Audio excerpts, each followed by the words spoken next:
Na perspectiva da didática, em que os métodos assumem, é só a primeira que eu vou falar de métodos, a segunda a gente vai falar de objetivos, tá? Assumem a diversidade de situações e de aprendizagens para potencializar o conhecimento através da mediação do professor, o contexto passa a ser o elemento fundamental para a atuação do educador. Sim, então analisar o contexto é fazer perguntas, onde eu estou ensinando, para quem eu estou ensinando, qual é o que eu preciso ensinar para esse grupo, quais são as necessidades, expectativas, tudo aquilo que a gente já sabe, e obviamente contextualizar para que aquele conhecimento adquirido, aquele objeto ensinado tenha uma relação direta com a prática social. Não é? Então, nós estamos falando de uma contextualização, da importância da contextualização nesse trabalho. Então, está correta.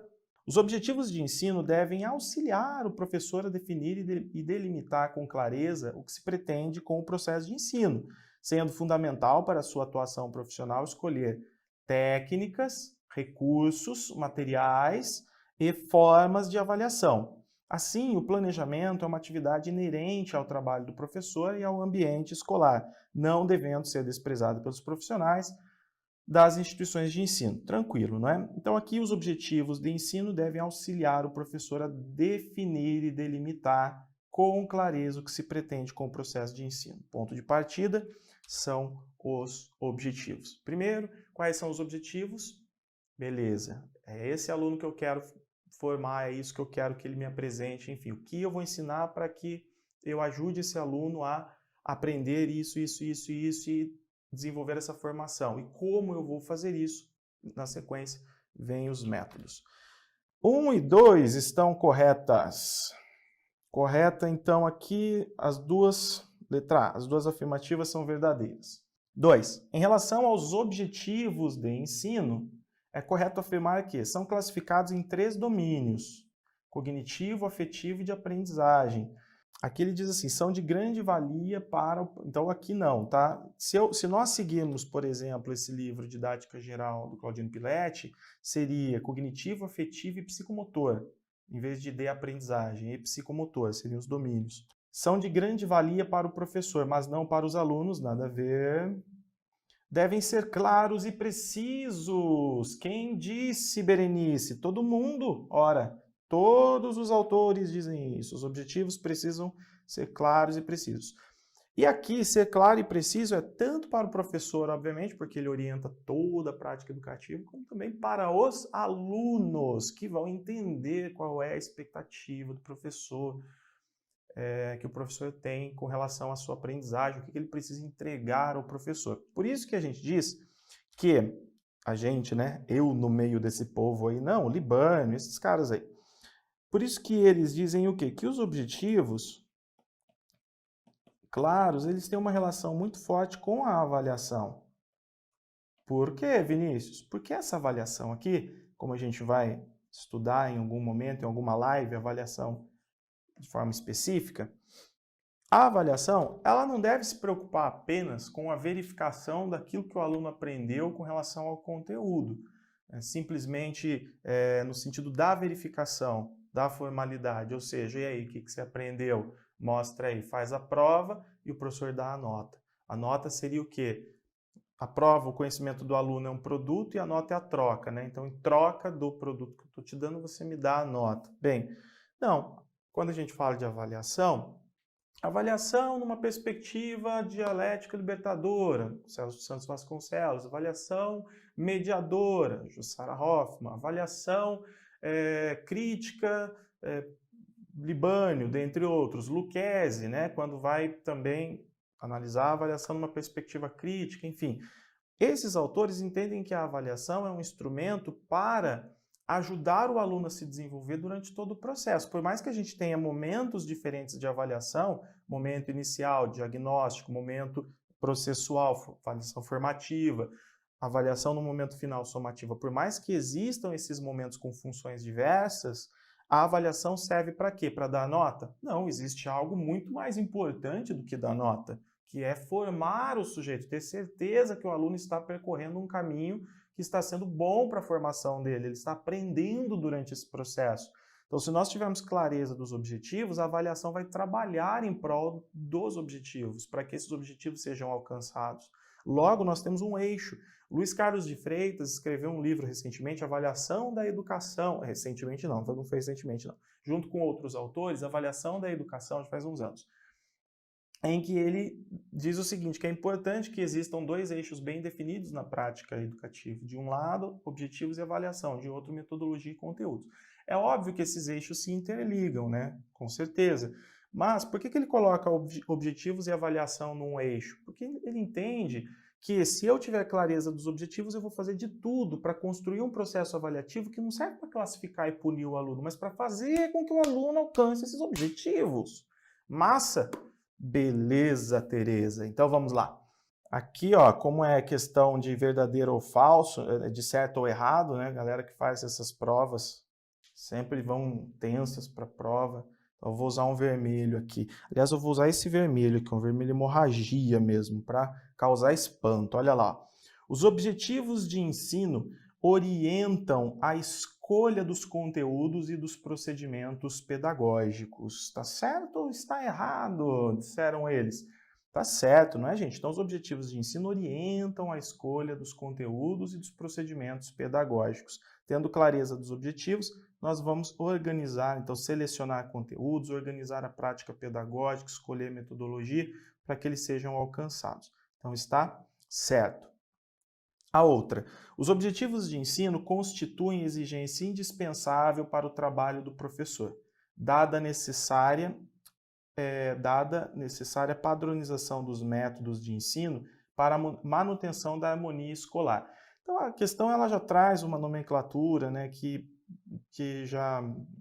você já consegue eliminar aqui ver o erro. Então, os objetivos de ensino constituem exigência indispensável para o trabalho do professor? Com certeza, dada a necessária padronização dos métodos. Não. Então, errado.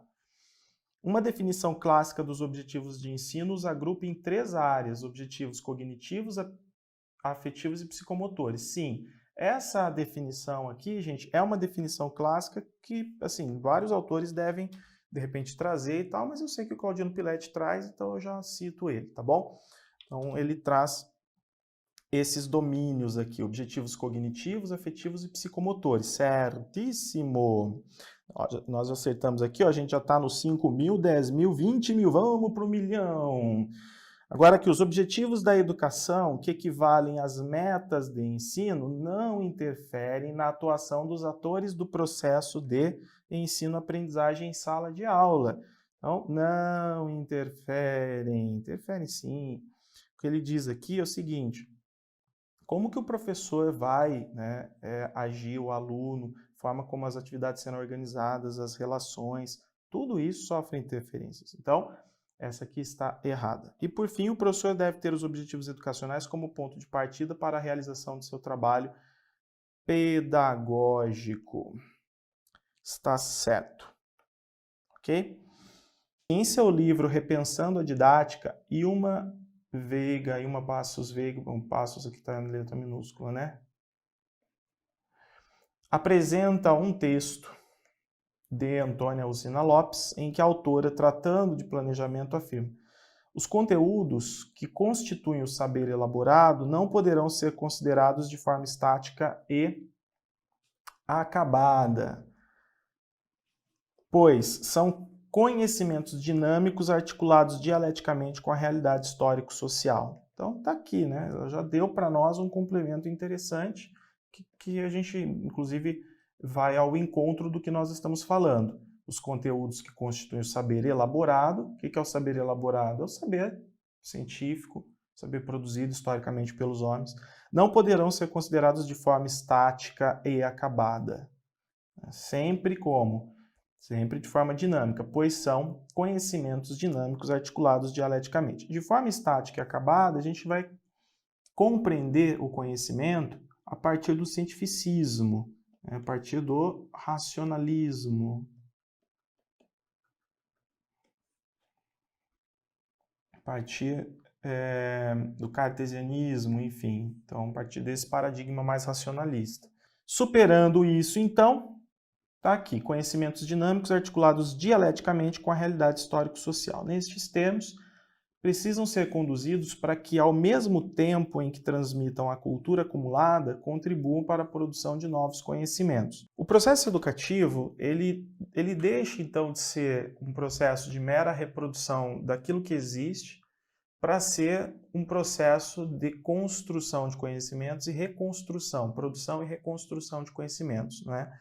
Também é um clichê, a gente ouve falar disso o tempo todo. Então, existe uma cultura acumulada que nós herdamos, mas nós não temos que depositar essa cultura na cabeça. O processo de ensino não deve estar preocupado em depositar toda essa cultura na cabeça do sujeito, mas fazer com que ele tenha capacidade de assimilar os diversos objetos que possam ser importantes e significativos na sua jornada. Por isso que a gente fala de construção de competências. Hoje as metodologias ativas estão bem preocupadas com a forma como o sujeito lida com a informação e traduz isso em conhecimento, transforma a informação em conhecimento. E um ponto muito importante, que é essa capacidade que nós precisamos desenvolver de reconstruir, né, a realidade, de transformar a realidade e de produzir novos conhecimentos, não ficar refém dos conhecimentos que foram produzidos ao longo da história, mas produzir novos conhecimentos. Então, tudo isso, né, está dentro de diversos textos aí de autores. Na perspectiva apresentada pela autora, é correto afirmar: o planejamento é, de fato, uma ação burocrática que nada acrescenta ao processo pedagógico. Ao planejar uma ação educativa, o educador deve ter em mente que o conhecimento é sempre precedido de uma prática extraída do senso comum. Não, né, gente? O senso comum não deve ser negado, não deve ser desvalorizado, ele é ponto de partida, mas ele precisa ser superado. Se nós, por exemplo, não nos preocuparmos em ensinar coisas novas para os alunos, não fazer com que os alunos produzam novos conhecimentos, a gente acaba contribuindo para a construção de guetos culturais. Vários autores dizem isso, gueto cultural. O que é o gueto cultural? É fazer com que o aluno fique ali reduzido à sua cultura local. E estar reduzido à sua cultura local não é nada emancipador. Eu também não posso fazer com que o aluno vire as costas para a sua cultura, fazer com que o aluno crie preconceitos com relação ao senso comum. O senso comum é ponto de partida, ele é importante, ele faz parte da nossa cultura, ele está nas narrativas da nossa comunidade, da nossa família, mas nós precisamos ir além. O processo de ensino serve justamente para fazer com que o sujeito aprenda algo que está além daquela cultura que ele vive. E isso é emancipar, né? É fazer com que o sujeito possa ter essa visão mais ampla da realidade, alcançar, produzir novos conhecimentos. C. Produzir conhecimentos nessa concepção significa um processo de reflexão permanente sobre os conteúdos aprendidos. Sim, por quê? Porque eles não são acabados, eles são dinâmicos. Então, nós não estamos simplesmente decorando conteúdos porque eles são tidos como verdades acabadas. Nós estamos nos apropriando de conteúdos que nos ajudam a trabalhar, a nos relacionarmos no dia a dia, descobrir coisas novas e também a voltar a esse conteúdo para ver a aplicabilidade e a conveniência dele conforme o tempo vai passando. Questão 5, gente. Prefeitura de Fortaleza, galera do Nordeste aí. No processo de ensino e aprendizagem, Sabala enfatiza que existe uma relação entre o processo de apreensão e o tipo de conteúdo trabalhado. Esse autor diferencia na aprendizagem as características de 4 tipos de conteúdos. Os conteúdos que se representam como um conjunto de ações ordenadas com um fim, incluindo regras, técnicas, métodos, destrezas e habilidades, estratégias e procedimentos. Então vejam, ó, a gente pode pegar aqui, por exemplo, destrezas, habilidades, estratégias, procedimentos, verificados pela realização das ações dominadas pela exercitação múltipla e tornados conscientes pela reflexão sobre a própria atividade. Então, que conteúdos são esses? São os procedimentais. Beleza? Então, essa questão aqui refere-se ao saber fazer, a capacidade de aplicar aquilo que nós sabemos, de não ficarmos reduzidos apenas ao conceito, ao formalismo do objeto, mas aplicar aquele conceito na busca por transformações, por realizações, etc. Questão 6. O professor João chega na sala e informa aos alunos o assunto da aula. Então, ele está lá, informou os alunos o assunto da aula. Após explanação e trocas entre os alunos, o mesmo propõe uma atividade de aplicação.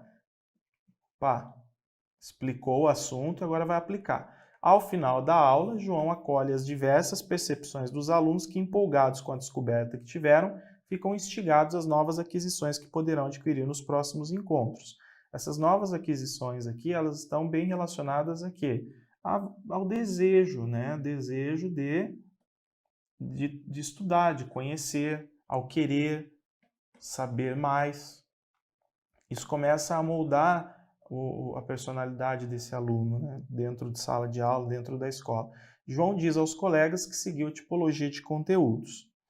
Então deu para a gente ver aí que ele passou pela tipologia, né? Pelos conteúdos conceituais, procedimentais e atitudinais. Questão 7.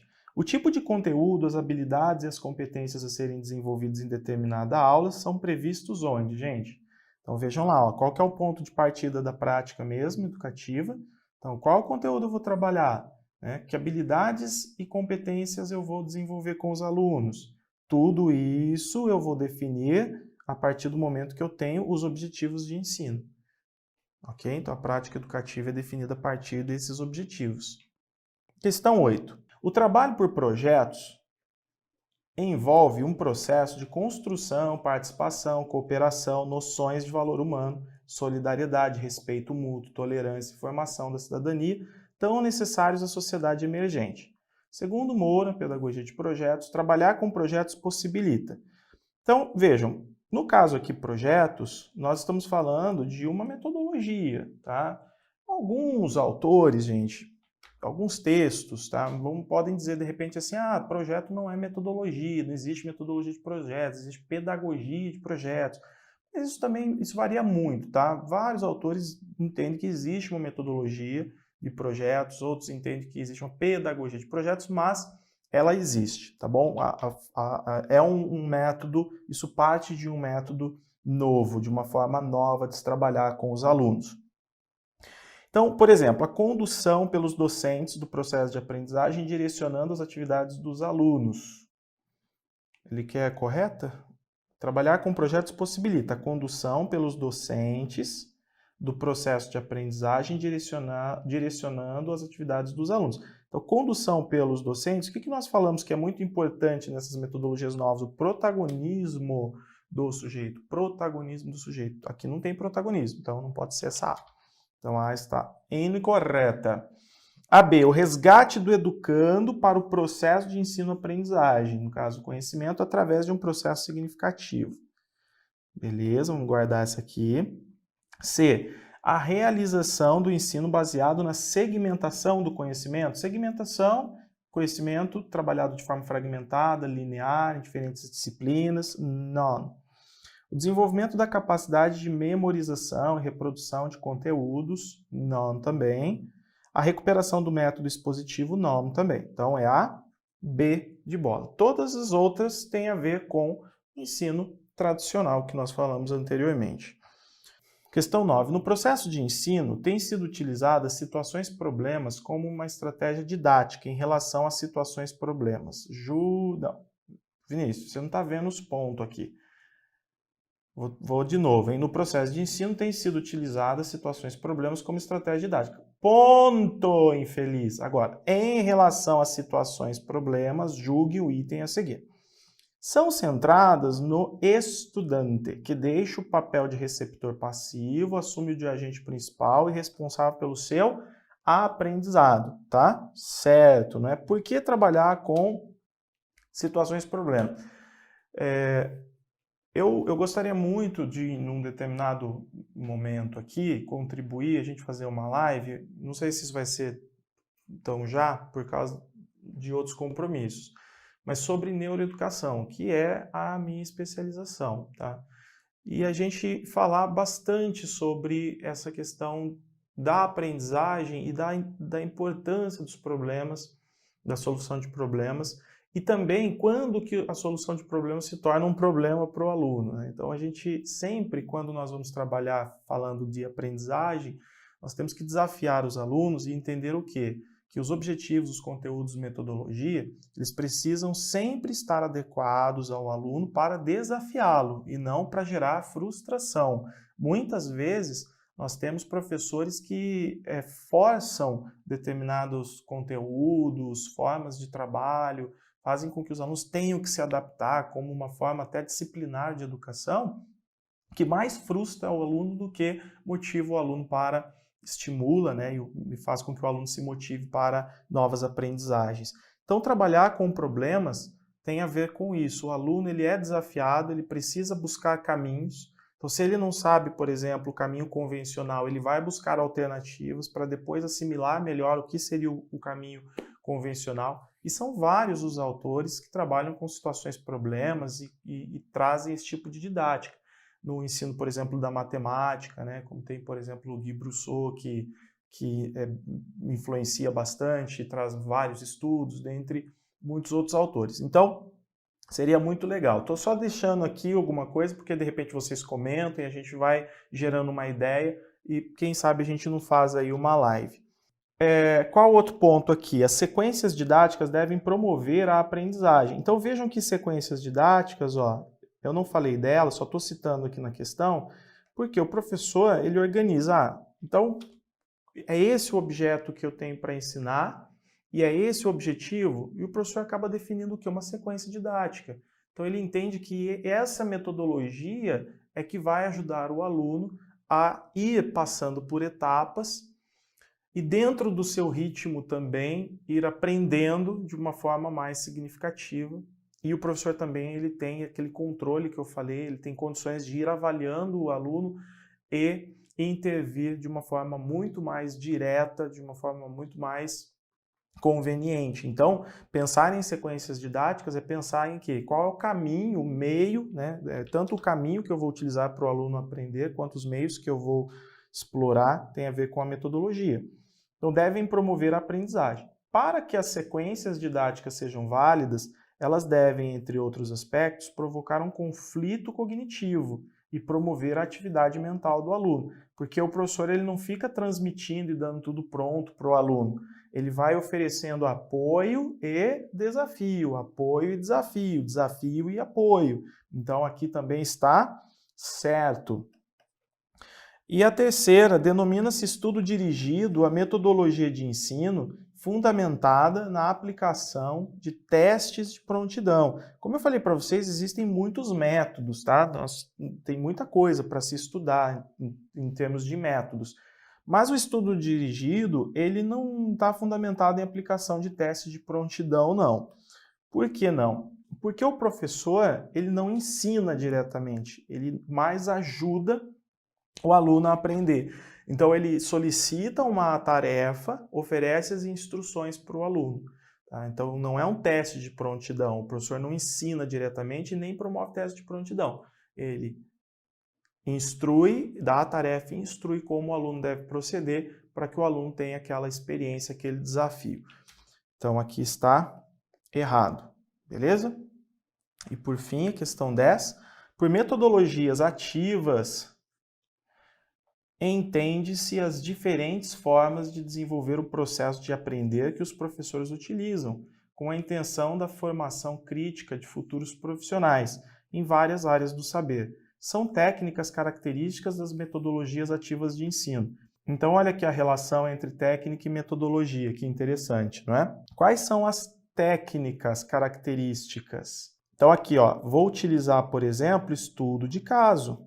Lembra que eu falei aí, metodologia ativa, vou utilizar dinâmica de grupo. Então, a dinâmica de grupo é uma técnica que é coerente com a metodologia ativa, né?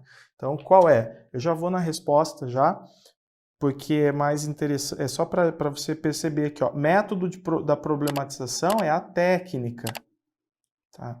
O estudo de caso é a técnica, a aprendizagem baseada em problema é a técnica. A gente corta, por exemplo, tipo de exposição, tá? E grupos operativos, meramente operativos, é a D, beleza? Então a diferença aqui, só para ver numa questão, como que pode estar relacionada essa relação técnica, como que pode acontecer essa relação técnica e metodologia.